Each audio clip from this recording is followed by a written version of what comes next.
صبح خیر۔ آج ہم پاک ماہ کلیسیا کے ساتھ مل کر سال کے دوران 26واں اتوار منا رہے ہیں۔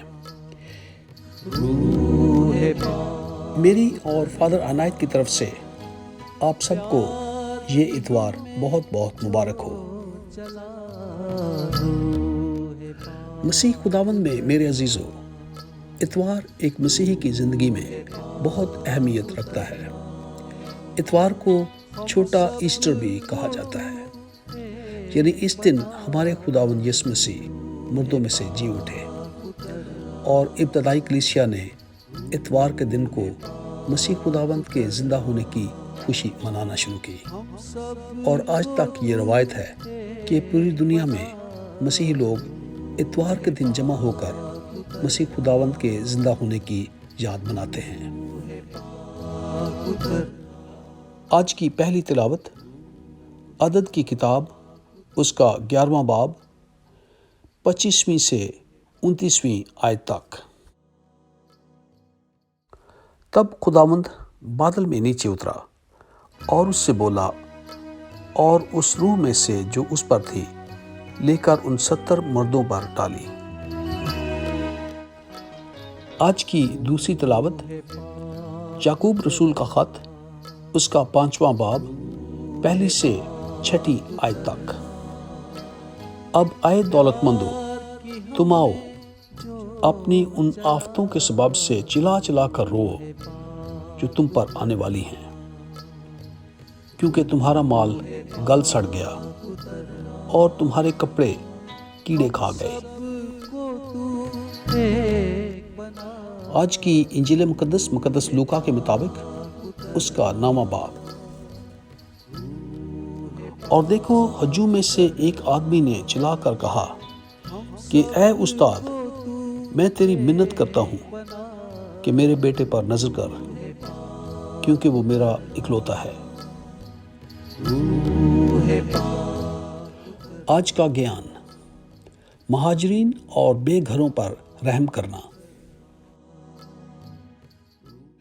جب 7 ممبران کے ایک خاندان کو اچھی نوکریاں ملی تو وہ اپنی محنت اور نیک نیتی سے چند مہینوں میں بہت امیر ہو گئے، مگر وہ اس خدا کو بھول گئے جسے وہ اپنی غربت میں یاد رکھتے تھے۔ جب یہ خاندان غریب تھا تو یہ نہایت رحم دل اور خدا ترس تھے، لیکن جیسے ہی یہ امیر ہوئے تو انہوں نے اپنے ہی ملازمین کے ساتھ بدسلوکی کرنا شروع کر دی۔ یہ اپنے گھر آنے والے بھکاریوں کو بھی خالی ہاتھ لوٹا دیتے اور اپنے رشتہ داروں سے بہت بدسلوکی کرتے۔ ایک دن جب یہ سیر و تفریح کے بعد رات کو گھر واپس لوٹے تو ان کا سارا گھر لٹ چکا تھا۔ اب یہ فرش پر بیٹھ کر افسوس کر رہے تھے، اور انہوں نے محسوس کرنا شروع کیا کہ یہ اپنے نوکروں اور رشتہ داروں سے بہت بدسلوکی کیا کرتے تھے۔ اب اس افسوس کے عالم میں اس سارے خاندان نے گڑ گڑا کر خدا سے دعا کی اور ساتھ ہی ساتھ توبہ کرنی شروع کی، اور اس موقع پر انہوں نے وعدہ کیا کہ اب وہ کسی ضرورت مند انسان کے ساتھ بدسلوکی نہیں کریں گے۔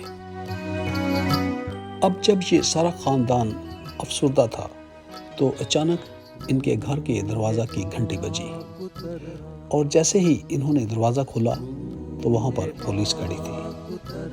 پولیس نے اس خاندان کو بتایا کہ ان تمام ڈاکوؤں کو گرفتار کیا جا چکا ہے جنہوں نے ان کے گھر پر ڈاکہ ڈالا تھا، اور ان کی تمام اشیاء بھی واپس لے لی گئی ہیں۔ اور یہ خاندان بہت خوش ہوا اور انہوں نے خدا کی شکر گزاری بھی کی۔ کیا ہم خدا کی شکر گزاری میں اپنے وسائل بے گھروں اور مہاجرین کے لیے استعمال کرتے ہیں؟ اگر نہیں تو آئیے آج ہی سے ہم اپنے ارد گرد مہاجرین اور بے گھروں کو ڈھونڈیں تاکہ ان کی مدد کی جا سکے۔ خدا آپ کو بہت برکت دے، اور یاد رکھیں خدا ہمیں بہت پیار کرتا ہے۔ امید ہے کل آپ سے دوبارہ ملاقات ہوگی۔